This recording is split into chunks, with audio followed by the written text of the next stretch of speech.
Welcome to the Creative Island Podcast. A show aimed at helping creative individuals transform their passion into profession. Each episode will share powerful strategies, tips, and practical tools to empower you to create the income, the lifestyle, and the legacy you were designed for.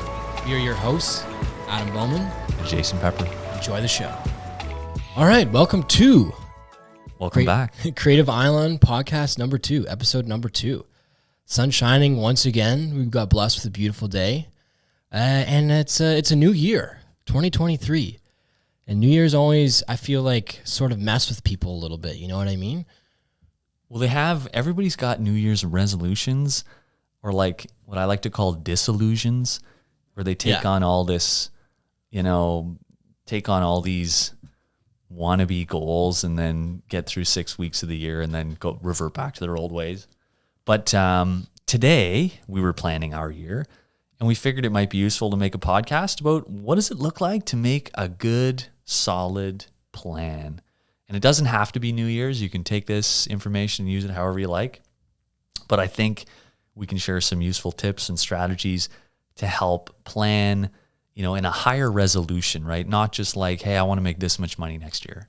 Because that's just a disillusion. That's not a goal. Yeah, and it's pretty esoteric. Like, I want to make X amount of dollars. If I don't meet it, whatever, not boohoo, but just, more concrete goals that you can sort of live and strive by, Yeah, or just like a bit of a framework to go through, because, the reality is there's 7 areas of life to master. And when you set goals in finance, that's only one of 7. There's 7 areas. And in this episode, we'll kind of go through what those 7 areas are, and you guys can make some goals around that. Yeah, and I think honestly, this is a great one to really just sink in. If you're driving, if you're sitting at home, just really dial into this one, because 2022 definitely wrecked a lot of people. And what we want, like we were saying in the last one, just pull everyone out of that rut in 2023 and just really start achieving what you want to set your life to be, and just really grab your own reins, stay in your own lane, check out some other avenues. And I think these 7 avenues, or what are they called again? 7 areas of life to master. If you've got a paper and a pen, I'm a big believer in that. Write this stuff down. Take notes. A digital note taker, whatever works for you guys. But write it down. You don't retain it if you don't write it. So. Exactly, yeah. And let's just jump right into it, because this is a new thing for me. So I'm just going to be the student in this one. So Jay, just let's hear the first one. Dude. All right, let's go through it. So 7 areas of life to master, right? The goal is by the end of our life, we master all 7 of these areas. And how we get there is we plan every year and we get a little better every year. So first area of life mastery, spiritual. Spiritual, interesting. Your meaning, your purpose, the mission for your life, what really makes you tick, right? And, people say to me all the time, it's so funny, oh, I'm not like a spiritual person, I've heard that before. And it's like, dude, it's all spiritual. Like, it doesn't matter if you're like some crazy yogi who, burns incense and goes to hot yoga sessions. Yeah. That doesn't make you more spiritual than like, the CEO of some high-tech company that employs 2,000 people. Totally. He's just being, the CEO is just being spiritual in the way that's spirituality to him. Mm-hmm. And she's just being spiritual in what's spiritual to her. And it doesn't necessarily have to lie within a religion or the box of what you think spirituality is and should be. It sort of lies what your core beliefs are. Totally. Religions, are just brands of spirituality. You can buy into a brand for sure. Nike, Puma, whatever, Christianity, it doesn't matter. Yeah. Those are just brands of spirituality, and you can follow those for sure. And that can make, that could mean spirituality to you, but it means whatever to whoever. It's not restricted. So, what's your spiritual path? What's your mission in life? I don't like the word passion, because passion actually comes from the word, is derived from suffering. Interesting. It's not actually, it doesn't mean what you think it means. Okay. I like mission better. Mission. Because that has more of a concrete, like, go towards the end goal in some sort of capacity, whereas passion is like, I'm passionate about X, Y, and Z. So I can embrace the suffering that goes with that thing. Yeah. So it's more around suffering, right? Like, passions to suffer, compassions to share suffering. So anyway, spiritual is number 1. Okay, number 2 is mental. And like, what does that mean? Your genius, your creativity, the area of knowledge you want to develop. So like, if you're a film guy, right? So you want to go down the rabbit hole and you want to gain knowledge. You want to, expand your understanding, your genius, your creativity around film. That's exact, totally, 100%. So that's another, and you should set goals around that too. And then number 3 is vocational, and vocational is like career success, achievement, service, right? So are you building a business? Like, are you an independent singer-songwriter? Are you building a business? Are you a brand, right? Like, are you getting achievement? Are you having career success? Are you getting awards? Are you getting on stages? Are you like basically serving this earth and with your purpose or whatever? And I also think it kind of transcends that, where it's just like, some people might be in a certain vocation where like, I'm a comedian, but they've tried it for 4 years. They're not getting anywhere. And it's like, maybe reassess. Are you doing this because you like the idea of it? Or are you truly, really, really keen on becoming a stand-up comedian that you see? And this transcends all that, where it's a filmmaker or whatever. And it's just also about, I think, reassessing your relationship with your vocation, and if it's serving you or you're serving it. You know what I mean? Absolutely. Yeah, no, that's a huge, this is a huge topic, but like, yeah, listen to the feedback in your life. Like, it's so important that, the lower we go in the brain, the more primitive we get. And when we're in primitive areas of the brain, we're talking about immediate gratifying behavior. You want pleasure without pain, good without evil, positive without negative, right? You're trying to find the one-sided, sort of path in life. And, the higher we go in the brain, we procrastinate less, we're more focused, we're more disciplined, we're reliable. And, that's feedback in your life. And if you're doing something, say you're a comedian, you're like, I really want to be a comedian, but you're like, God, I just have such a hard time getting out of bed and just doing what I need to do. Writing material and ideas. And hustling to just like get gigs and to like speak in front of anyone I can and just tell my jokes. Like, you got to assess, like, is it something about the comedy that's bothering you? Are you really a comedian, or are you just living in someone else's sort of lane? I think there's a lot of that. Even what you said, just going back a little bit about the immediate gratification. Just for me, like, I live through social media a lot of the time, and it is very toxic. And you see like a lot of comedians crushing on podcasts. Everyone's got a special now. And I know this is more centric to comedian, but you can apply this to It translates. It translates. But, oh shoot, what was I going to say? The immediate gratification is just sort of, you live vicariously through these people, and you just really get sucked into this idea of achieving what they're achieving in that moment. But you're not really doing the things that they did, 10 years ago that really solidified what they're doing now. And so it's just like, it's only really hard because you see the one-sided view of what you're seeing through your TikTok or Instagram. It doesn't really show you what they did. They're doing the graveyard shift on like a Tuesday somewhere in front of 5 people, doing that like years on end before they really got somewhere. Just really have to put in the work, and again, assess if this is for you or if you should just go into something else, like cooking, whatever. Yeah, no, totally. So that's vocational. And love that one. So the next one is financial. This one just big burns. Boy. This is the big boy. This one really gets everybody because, it's not taught. It's not common knowledge. And, understanding finances and how to build systems around money so that money eventually starts to work for you. I always say, like, emotions destroy wealth building and financial systems build it. So you've got to set systems in place that, allow you to start to accumulate enough wealth that you can, create passive income and, create dividends, create all those great things that eventually make you financially independent, And I think this is something that really, really scares artists of any discipline, because once they're approached, they've taken 4 or 5 years, they've really dialed into the industry that they want to get into, whatever it's music, comedy, film. And they're like, I have to monetize this in some capacity, but this just scares me. I don't know how to budget. I don't know what I'm spending a week on clothing, food, let alone like the gear to power my profession. And even for me, like, I just started thinking about this. I started a business almost 3 years ago. And literally last week, I really just kind of broke down my financial system and how I operate. And it's really polarizing when you just take a blank sheet of paper, draw out a box, figure out what you need to spend, figure out what you need to make in order to retain some extra money by the end of the year, to figure out what you want to do. If you want to go on that trip, you want to buy that new camera, want to buy that car. And I think if you aren't taking the steps to really assess the situation that you're doing financially, you're just going to lose grasp of it. And you're just going to think it's just this mountain that you'll never be able to climb, you know? You're just doing yourself a disservice if you're not. Like I always say, any area of your life you don't empower, somebody's going to overpower you. You know, you don't take control of your finances, you're going to be told what you're worth your whole life. So, and financial independence or financial freedom, or you know, however you want to describe it, doesn't mean you need to have millions of dollars in the bank. It's not what that means. It means that there is enough passive income from your investments to carry your lifestyle costs. So what that really means is like, hey, if you're a starving artist and you need, $35,000 or $40,000 a year to get by, like just so you're like, you know what, I don't have to worry about money, my bills are paid, and I got a bit of food in the fridge, like I can get through this. You don't need $1 million for that. No, let's be honest, you do not need $1 million at all. Maybe you might save that up by the time you're 60 or whatever, and that's a goal you can have.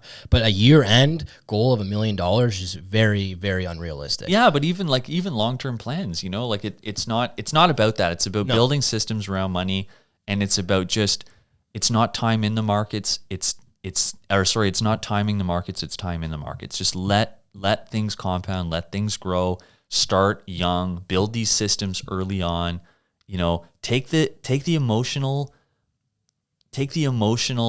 sort of response of money out of the equation. Financial, just take the money. You can set up all these systems in your bank to automatically withdraw funds.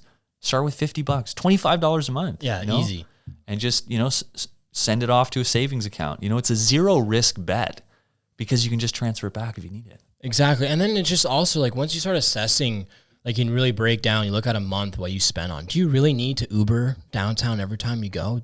Can you take the TTC? Do you really need that latte in the morning when you have a coffee machine at home? Totally. And that's the one thing I looked at when I was working on this show over the summer, and I got really close with the production manager just because like I had a car and she just was able to drink a couple glasses of wine because she liked wine, and I would just pick her brain. And she just told me about the latte fund. She's like, start a TFSA, an RSP, and put money that you would spend on latte.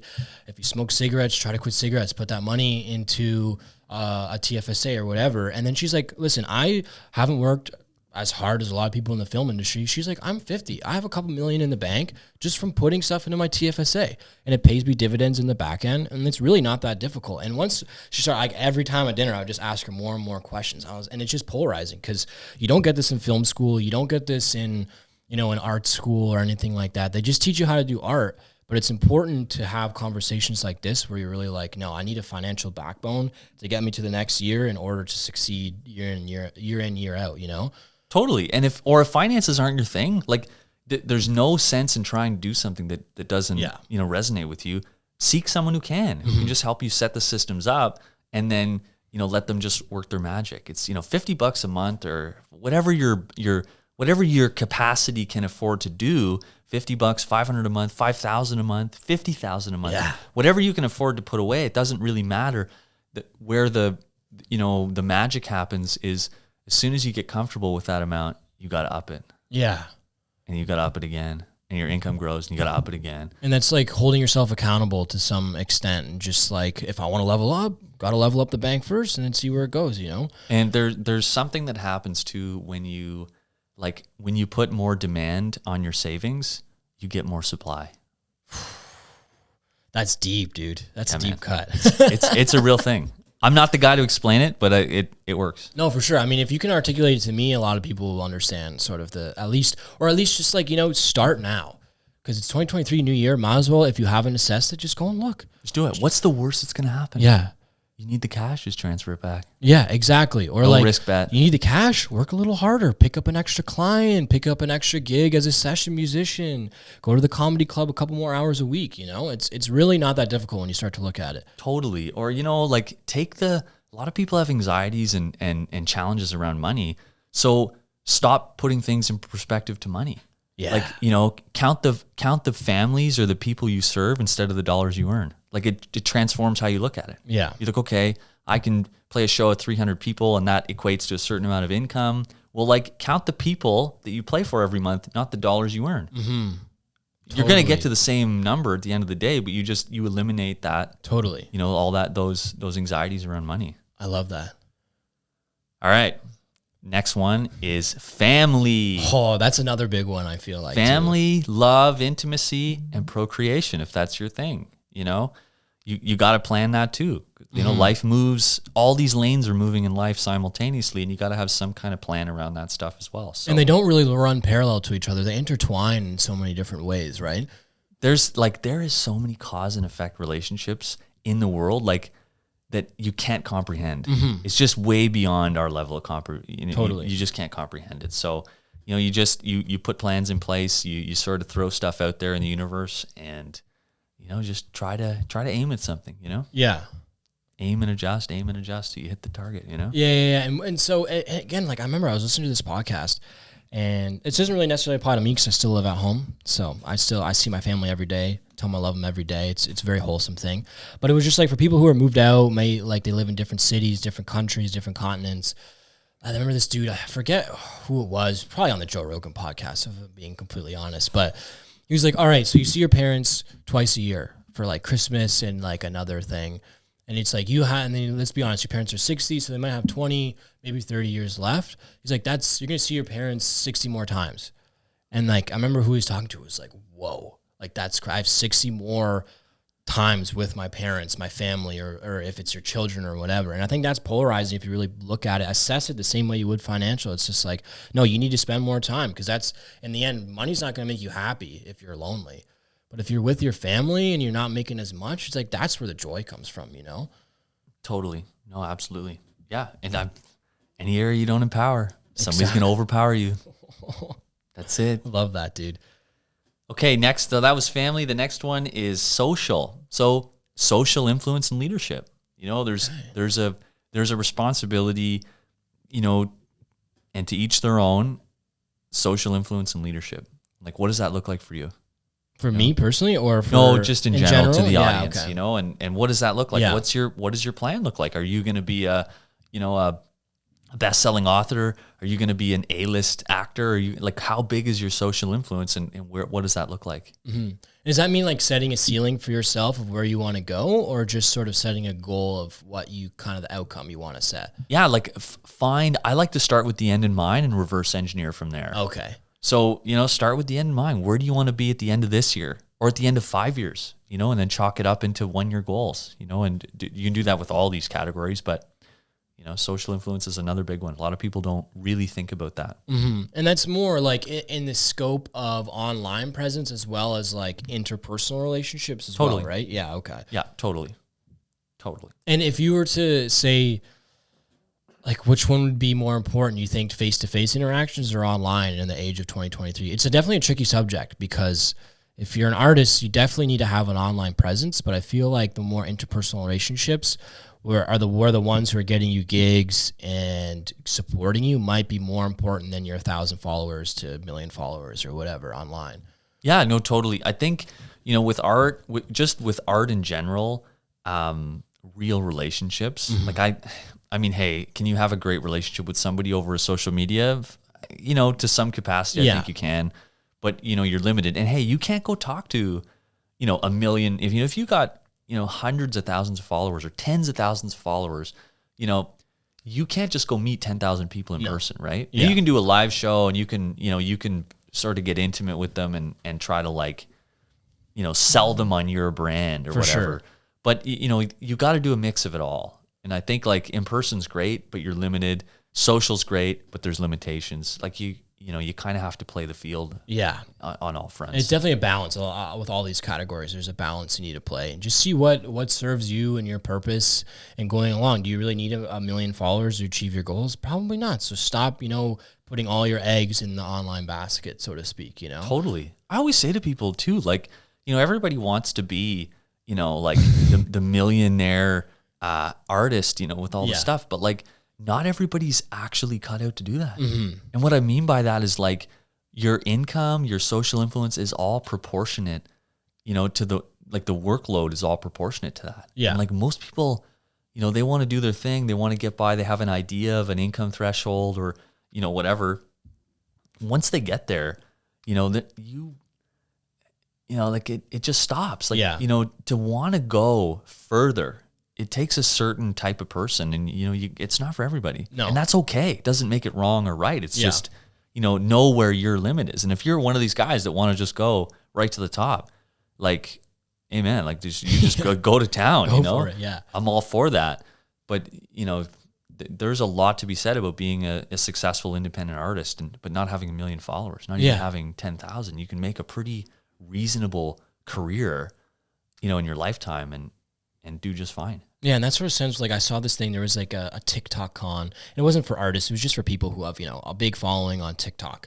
And I had this big, just like the Enercare Center downtown, just a big thing with different lanes for meet and greets. And there's some people who, aren't artists again, but like have like, a couple million followers on TikTok, couldn't get anyone out to their booth to meet and greet. It's just like, you have to really assess if this is fake or real.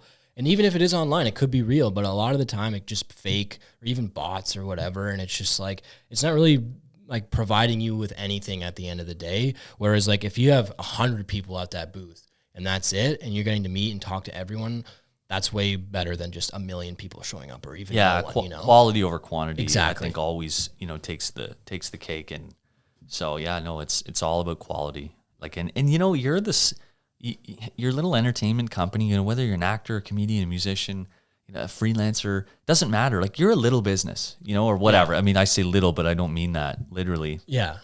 I mean, you're an entertainment company, and you may not have all the departments and all the people. You're just wearing all the hats.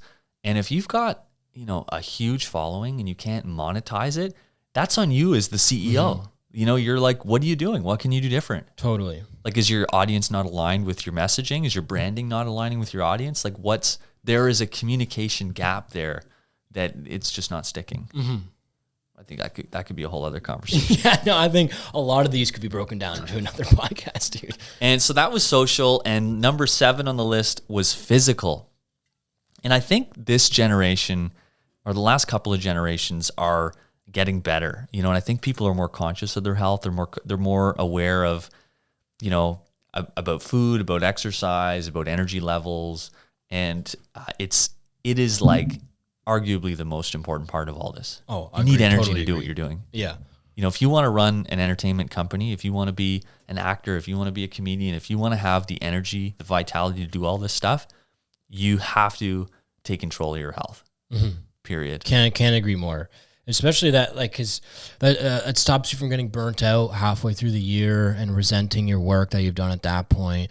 It avoids just honestly like baseline health concerns of a bad heart, bad knees, bad back, because it's like if you can't be on your feet all day, if that's what your job requires you to do, it's just you won't be able to succeed, right?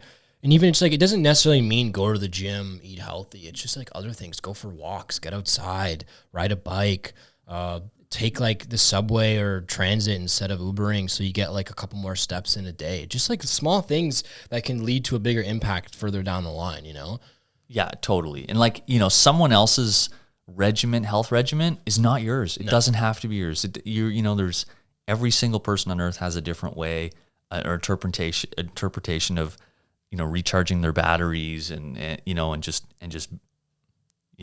practicing health and wellness. Doesn't have to be limited to something specific or a certain activity. So find out what that is for you and eliminate the volatility in your life. Eliminate the energy ups and the energy downs.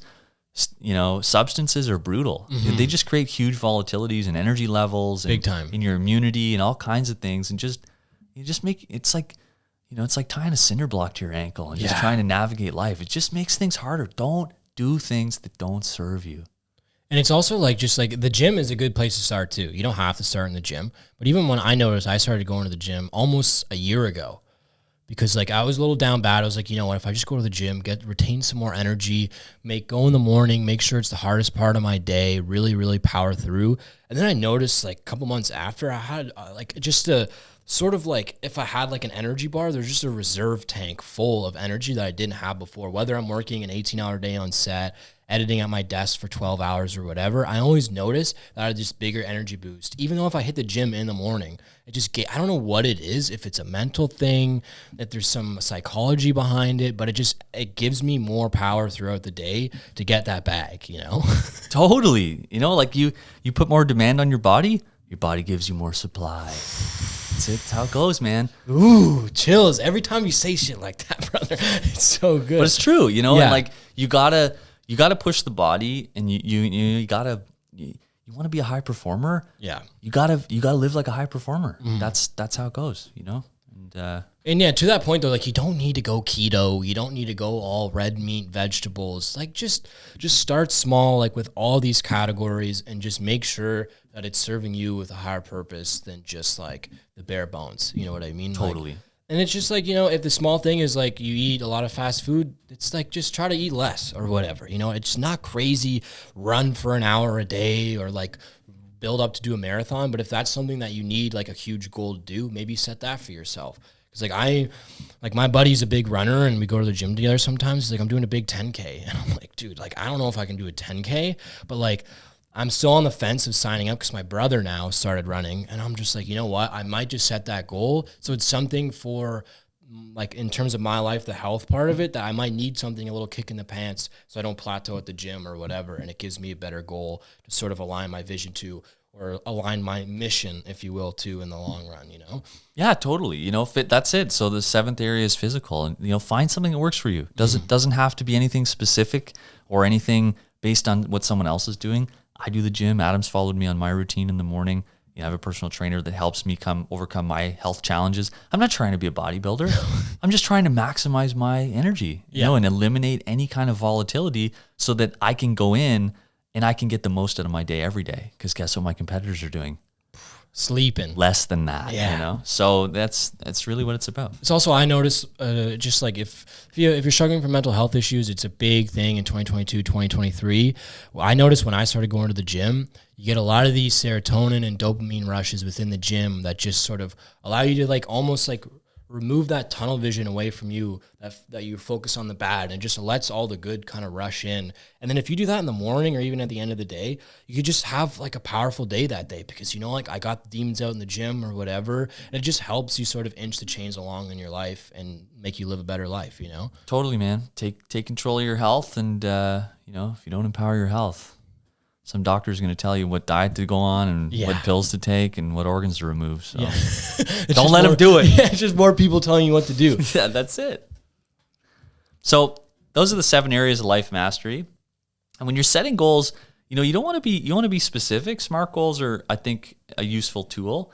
And think of the end in mind and reverse engineer it. And you'll know if a goal is too big or too small immediately, because if you say, well, I want to do, you know, $1 million next year, and you divide $1 million up by 12 months and by, you know, 30 days a month or whatever, or 4 weeks, and you realize that the daily effort that leads to the weekly goal, that leads to the monthly goal, that leads to the annual goal is way larger than your current capacity, then the goal's too big. Totally. It's not that it can't be a goal next year or the year after or whatever, you can't ramp up, but you have to find things, you know, within your capacity. But then the other side of that, it's like if you set like even like 10, whatever your goal is, and you don't reach it, don't say, woe is me, I can't achieve this, there's no way in hell. Just reassess, like we said, with each of the 7, and then figure out where it went wrong, figure out what you can do better, figure out what went well, and attack that. Strengths and weaknesses correlate to each other like no tomorrow. And if you can figure out and mitigate a lot of the weaknesses and build up your strengths, it just piggyback your strengths, you'll do nothing but succeed, you know? Absolutely. Delegate the things that you don't like to do, but you got to identify what those are. Like, you know, cooking, to me, I like to cook when I like have nothing in the queue. I can have like a bottle of wine, turn the tunes on. Yeah. I'm a cook, man. I'm a chef. But every other day of the year, I'm not a cook. Yeah. And I'm not interested. I procrastinate, hesitate. It frustrates the hell out of me. So I try to find ways to remove that from my day, so I can focus on the things that are more important to me. If you're doing too many things, too many of the wrong things every day, you're just gonna get pissed off all the time. Yeah. You know, I agree. You gotta delegate, and delegate doesn't necessarily mean like, you know, you have to pay somebody to do something for you. You just have to be smarter on how you structure things in your life. Yeah. You know? Like if you have to make food, make it on 1 day of the week or 2 days a week, schedule it, do it. Meal prep, whatever. Yeah. Hire a meal. They got all these companies now, you know, you can apps on your phone that'll tell you what to do. You know what I mean? It's not rocket appliances, to quote Ricky. Exactly. You know? Exactly. It's not that hard, you know, but you got to put those systems in place. You know, I think everyone can benefit from more systems in their life. Love that.